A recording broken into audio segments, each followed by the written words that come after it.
రోడ్లపై విక్రయాలు జరిపే వ్యాపారస్తుల కోసం అధునాతన ఇంటిగ్రేటెడ్ మార్కెట్ల నిర్మాణాలకు శ్రీకారం చుట్టింది గత బీఆర్ఎస్ ప్రభుత్వం. మున్సిపాలిటీలలో కూరగాయలతో పాటు మాంసం, పూలు అన్నీ ఒకే చోట దొరికేలా ఇంటిగ్రేటెడ్ మార్కెట్లకు రూపకల్పన చేసింది. కానీ కాంగ్రెస్ పార్టీ అధికారంలోకి వచ్చిన తర్వాత మంచిర్యాల జిల్లాలో ఇంటిగ్రేటెడ్ మార్కెట్ల నిర్మాణాలను మూలన పడేసింది. దాంతో చిరు వ్యాపారులు తీవ్ర ఇబ్బందులు పడుతున్నారు. రోడ్లపై కూరగాయలు విక్రయిస్తున్న వ్యాపారుల ఆశలు అడియాశలయ్యాయి. దశాబ్ద కాలంగా రోడ్లపైనే వ్యాపారం చేస్తున్న వారి కోసం గత బీఆర్ఎస్ ప్రభుత్వం ఇంటిగ్రేటెడ్ మార్కెట్ల నిర్మాణానికి పూనుకుంది. మంచిర్యాల జిల్లాలోని మంచిర్యాల మార్కెట్, నస్పూర్, మందమర్రి, చెన్నూరులో ఇంటిగ్రేటెడ్ మార్కెట్ నిర్మాణాలకు నాటి మంత్రులు కేటీఆర్, హరీష్ రావు, ఇంద్రకరణ్ రెడ్డి, విప్ బాలకసుమన్ శంకుస్థాపనలు చేశారు. వాటి నిర్మాణాలు ప్రారంభమైన తర్వాత కొత్తగా ఏర్పడిన కాంగ్రెస్ ప్రభుత్వం నిర్లక్ష్యం కారణంగా అవన్నీ ఆగిపోయాయి. ఫలితంగా వ్యాపారులు మళ్లీ పాత పద్ధతిలోనే రోడ్లపైనే అమ్మకాలు చేస్తున్నారు. నిజంగా బాలకసుమన్ అన్న ఎంత కష్టపడి ఆ రోజు ఈ నియోజకవర్గాన్ని అభివృద్ధి చేయాలి. ఇక్కడ ఒక మందమర్రిలో ఒక ఇంటిగ్రేటెడ్ మార్కెట్, రామకృష్ణపూర్లో ఒక ఇంటిగ్రేటెడ్ మార్కెట్, చెన్నూరులో ఒక ఇంటిగ్రేటెడ్ మార్కెట్, ఇట్లా 3 మున్సిపాలిటీలలో 3 ఇంటిగ్రేటెడ్ మార్కెట్స్ ఉంటే రోడ్డు పక్కన ఒక ఏదైతే వ్యాపారవేత్తలు ఉన్నారో చిరు వ్యాపారవేత్తలు చిన్న చిన్న వ్యాపారాలు చేసుకునే వాళ్ళందరూ కూడా ఒక గూడుగా ఇక్కడ మార్కెట్ ఉంటే ఆ మార్కెట్ నీడలో వాళ్ళు వ్యాపారం చేసుకుంటారని ఒక మంచి ఆలోచనతోని 100 కోట్లు తెచ్చి ఈ నియోజకవర్గానికి అభివృద్ధి చేద్దామని చేస్తే ఒక 50 to 70% ఈరోజు నియోజకవర్గంలో ఆల్మోస్ట్ పనులన్నాయి. ఒక 30% 20% పనులు ఆగిపోతే ఈ యొక్క వివేక్ వెంకటస్వామి వచ్చిన తర్వాత ఈ యొక్క మార్కెట్లని మొత్తం పూర్తి చేస్తే ఎక్కడ బాలకసుమన్ అన్నకి బీఆర్ఎస్ పార్టీకి పేరు వస్తుందని ఒక దురుద్దేశంతో ఈ మార్కెట్లని ఆయన చూడకుండా కనీసం ఇక్కడ మార్కెట్ ఉంది, ఈ యొక్క ఎన్ని పైసలు కట్టిండ్రు, ఎన్ని పైసలు తీసుకొస్తే ఇంకా మొత్తం పూర్తి అవుతుందని కనీసం ఆ మనిషికి అవగాహన లేదు.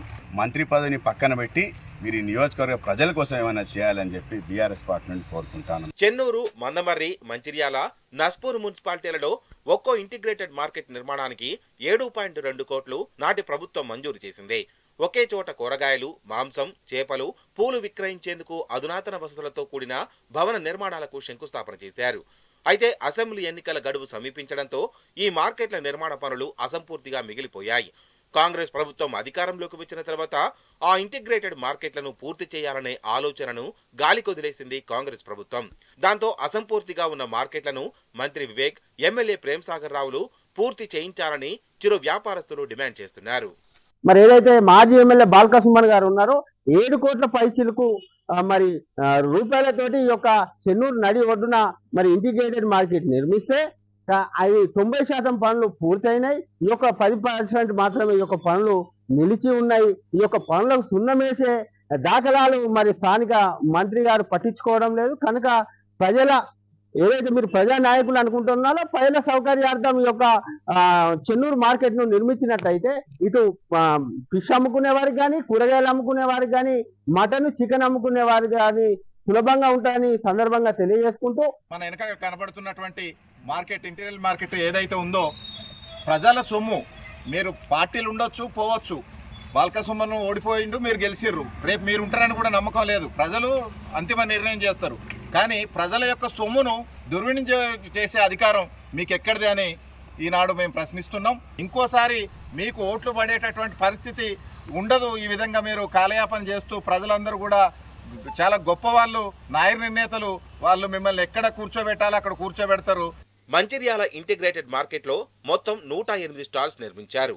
కూరగాయలు, చిరు వ్యాపారుల కోసం 70, నాన్ వెజ్ వ్యాపారుల కోసం 30, పూల వ్యాపారుల కోసం 8 స్టాళ్లను కేటాయించారు.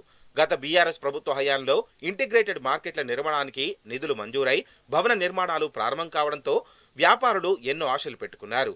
కానీ కాంగ్రెస్ ప్రభుత్వం అధికారంలోకి వచ్చిన తర్వాత వారి ఆశలు ఎంతో కాలం నిలవలేదు. కొత్తగా వచ్చిన ప్రభుత్వం వీటి నిర్మాణాలపై దృష్టి సారించకపోవడంతో వ్యాపారుల ఆశలు చెదిరిపోయాయి. పట్టణాల నడిబొడ్డున ఇంటిగ్రేటెడ్ మార్కెట్లు అసంపూర్తిగా దర్శనమిస్తున్నాయి. మార్కెట్ల నిర్మాణాలు పూర్తి కాకపోవడంతో రోడ్లపైనే కూరగాయలు, మాంసం విక్రయాలు జరుగుతున్నాయి. ప్రస్తుతం వర్షాకాలం మొదలు కావడంతో చిరు వ్యాపారులతో పాటు రైతులు, కొనుగోలుదారులు తీవ్ర ఇబ్బందులు పడుతున్నారు. గౌరవ ఆనాటి ముఖ్యమంత్రి కేసీఆర్ గారు యావత్ తెలంగాణ రాష్ట్రంలో అన్ని మున్సిపాలిటీలో ఇంటిగ్రేటెడ్ మార్కెట్ ఉండాలని మరి పెద్ద ఎత్తున ఆల్ మున్సిపాలిటీలు డబ్బులు కేటాయించడం జరిగింది. పెద్ద పెద్ద మున్సిపాలిటీకి పెద్ద ఎత్తున డబ్బు మంచిర్యాల మున్సిపాలిటీకి 11 కోట్లు, నర్సపూర్కి ఒక 7 కోట్లు, లక్ష్మీపూర్కి ఒక 3 కోట్లు ఇట్లా పెట్టడం జరిగింది. ఇప్పుడు మంచిర్యాల అయితే కూలగొట్టారు టోటల్లీ, ఏమి అధికారం లేకున్నా ఏం రైట్స్ లేకున్నా కూలగొట్టారు, పర్మిషన్ లేకుండా కూలగొట్టారు. అక్కడ నర్సపూర్లో ఆ భూమి మంది ఆక్రమించుకుంటే భూమి ఏం కాపాడినాం, మార్కెట్ పెట్టించాం, అక్కడ టెంపరీ మార్కెట్ నడిచాం. మళ్ళీ ఇది దాదాపు 7 కోట్లతో బ్రహ్మాండంగా మంచి ప్లేస్ తోటి బ్రహ్మాండంగా పిల్లర్తో సహా వేయడం జరిగింది. స్లాబ్ కూడా మీద రేకులు వేయాలి. కాస్త శ్రద్ధ తీసుకుంటే కంప్లీట్ అవుతుంది. చేయాలి కదా. నర్సపూర్ ఇప్పుడు అంత పెద్ద నర్సపూర్, వర్షం పడితే ఎక్కడ ఉండాలి వాళ్ళు? వర్షం పడితే కూరగాయలు అమ్మేవాళ్ళు ఎక్కడ ఉండాలి, కొనేవాళ్ళు ఎక్కడ కొనాలి? చేయాలి కదా. మార్కెట్ ఎంత త్వరగా వెళ్ళి త్వరగా చేయాలని ఇవాళ మేము ప్రజల తరఫున కోరుతున్నాం. కాంగ్రెస్ ప్రభుత్వం చెప్పినవి చేయకపోగా గత ప్రభుత్వం మొదలుపెట్టిన వాటిని కూడా పట్టించుకోవడం లేదని వ్యాపారులు వాపోతున్నారు. వెంటనే జిల్లా మంత్రి, ఎమ్మెల్యే ఇంటిగ్రేటెడ్ మార్కెట్ల నిర్మాణాలు పూర్తయ్యేలా చూడాలని కోరుతున్నారు.